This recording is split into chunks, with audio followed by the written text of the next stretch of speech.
Hello everyone, now I teach you how to remove your Picasa picture in Google or Gmail.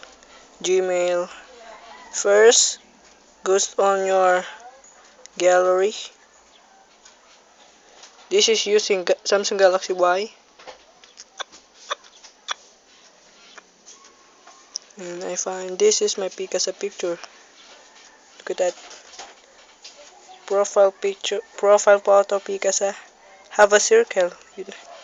Have a circle. I can press this. And this is my Picasa picture. Picasa picture.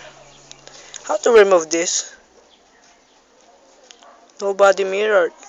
If you have to delete, if you press no, and open this menu.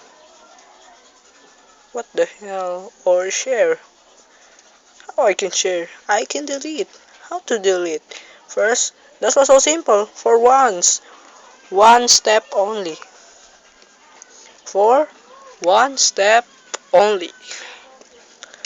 Go on to the settings. Go to the account and sign it.